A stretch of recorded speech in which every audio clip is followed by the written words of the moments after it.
gente criou uma analogia, para estar conversando um pouquinho aqui hoje, de um semáforo respiratório, para a gente fazer, né, uma analogia com um semáforo de trânsito, sinal de trânsito que mesmo. todo mundo conhece. Isso. Então, né, quando a gente tem um sinal vermelho, para tudo e busca ajuda imediatamente. Quais que seriam alguns sintomas, né, que as mães, tanto de criança quanto filhos, né, para observar nos idosos, por exemplo, de quando procurar ajuda imediata? Então, aquela pessoa que está sentindo falta de ar, até mesmo no repouso, né, porque se a gente está fazendo uma atividade extenuante, a gente fica cansado. Acontece. Mas sentir falta de ar no repouso é uma coisa que preocupa e que a gente não pode esperar. A gente tem que procurar ajuda imediatamente. Outra coisa que preocupa muito é a tosse com sangue, né? Tosse, às vezes, que tosse é normal, tosse não é nada, mas uma tosse que vem com conteúdo de sangue, a gente precisa preocupar e procurar atendimento médico imediatamente. Outra coisa, né, que a gente tem que estar bastante atento de procurar uma ajuda de forma mais imediata, é um chiado no peito. O que é o chiado no peito persistente? Então, né, tanto idosos quanto crianças podem ter alguma doença que chia o peito, e a grande maioria que sofre com essas comorbidades já sabem, já tem ali um remédio que já está acostumado, que a gente explica na consulta e tudo mais, de como usar, quando usar. Então, usou o remédio, não melhorou? Tem que procurar ajuda imediatamente. Né? Esses seriam os sinais vermelhos. E quais são os não tão graves assim, mas que ainda assim carecem de atenção? Seria o sinal amarelo, Sinal né? amarelo, vamos falar do sinal amarelo. Então, aquela pessoa que está com uma tosse crônica, e aí no adulto a gente considera uma tosse crônica aquela tosse com mais de 8 semanas, e na criança mais de 4. Então, né, tem aquela tosse ali arrastada, incomodando, já foi no médico, já tomou um remédio, outro não está melhorando. A gente precisaria agendar uma consulta e passar com um especialista. Para a gente, né, abordar aí de forma criteriosa o que está acontecendo e ajudar essa família. Outro sintoma aí amarelo seria uma falta de ar numa atividade que antes não me causava falta de ar. Então, vou te dar um exemplo, né?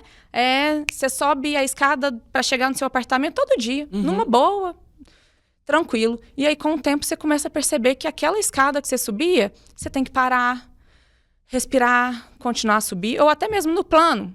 O seu José ia ali na padaria com a filha comprar o pão todo dia de manhã, tomar um solzinho.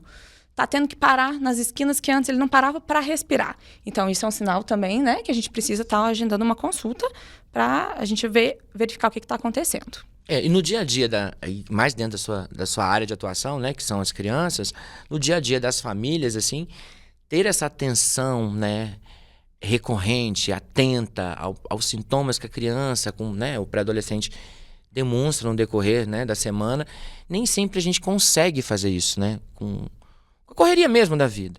Quais são as dicas, assim, as sugestões que você dá no seu consultório para os pais e mães, assim?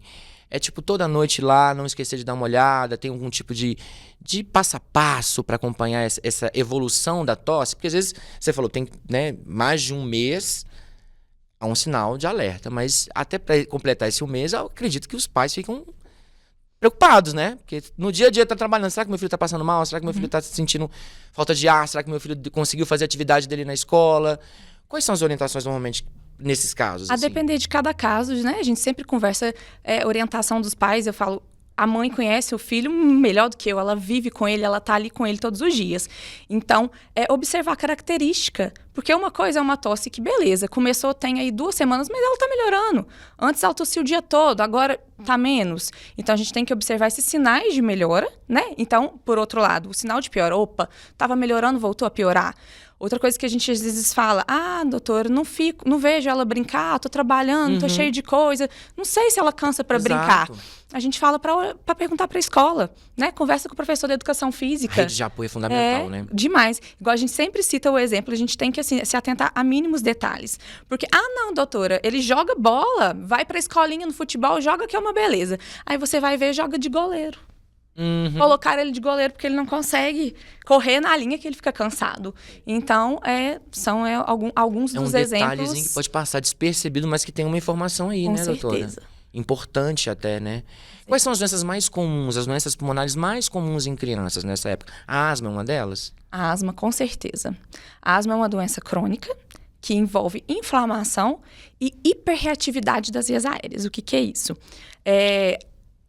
As vias que levam o ar até a parte final do pulmão, para de fato, onde acontecer a troca, ela fica obstruída. Mas não é uma obstrução permanente, de acordo com alguns desencadeantes, que são múltiplos.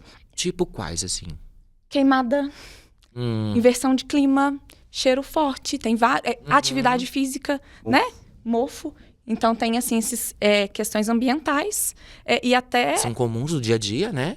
Exatamente. Tem criança que, né, exercício físico. Exercício físico. Às vezes só praticar atividade Só física. atividade física é já um é um sinal, problema. né? Que E nesse caso, começa a ter afasta ela da atividade física ou tenta fazer alguma coisa que ela consiga realizar, né? Cumprir? Aí a gente tem que começar um tratamento, né? Aí a família precisa também aderir a esse tratamento. E aí, com o passar do tempo, fazendo um tratamento direitinho, geralmente esse sintoma ele controla e a criança consegue brincar. Tem como, as né, outras. Leandro, planejar, entende? Se aquela pessoa, criança ou adulto, tem esse sintoma antes de começar a atividade física, a gente consegue fazer um planejamento de cuidado ali, usa o medicamento antes de começar e vive normalmente, sabe? Consegue ter o máximo desempenho. Então, Além da asma, quais são as outras mais comuns? Em crianças, né? Especificamente. Resfriados recorrentes, né? Que aí seria mais uma questão de medidas de cuidado mesmo, né? Das mães com as crianças. Tem a rinite alérgica, que incomoda muito também, né? Aquela criança que vive espirrando, nariz escorrendo. E aí a gente tem umas orientações de ambiente mesmo, que às vezes as mães, né? Pequenos ajustes ali, né? Pequenos ajustes, cursinho de pelúcia, aquele mofo que tá ali, que a gente tá só empurrando, né? E temos doenças mais graves, tipo fibrose cística, que é importante a gente falar da triagem neonatal, né? Teve um podcast recente sobre maternidade e tudo mais, então, só para reforçar da importância da tecnologia que Mas vem explica melhorando. pra gente, então, o que é essa doença, como que ela age, como que os pais devem agir para enfrentá-la. Asma ou fibrose cística? E a fibrose cística. A fibrose cística é uma doença mais rara, né? E ela é triada, então não é o diagnóstico. A gente tem uma triagem através da triagem neonatal do teste do pezinho. Então, né? Tão importante o teste do pezinho, né, doutor? Super importante. Para a gente fazer um diagnóstico precoce e um acompanhamento regular, para a gente atuar em momento oportuno, né? Porque a gente chegar para atuar ali no local que já está cheio de cicatriz, cheio de problema, pode trazer prejuízos a longo prazo. Então, é muito importante o diagnóstico precoce. É uma doença a nível celular. A célula ela tem dificuldade de trocar os sais do nosso corpo. E aí, as secreções do corpo, e é uma doença multissistêmica. Então, ela não afeta só o pulmão. Atrapalha ganho de peso. Nos adultos, pode levar até infertilidade. Nossa, então é sério mesmo, né? É muito sério. Então, a gente precisa fazer o diagnóstico precoce, né? Porque hoje em dia tem medicamento novo, a gente tem mais acesso... O próprio teste, né? Ao próprio teste e mais acesso à espirometria, a exames de imagem, né? Pra gente fazer um acompanhamento preventivo até.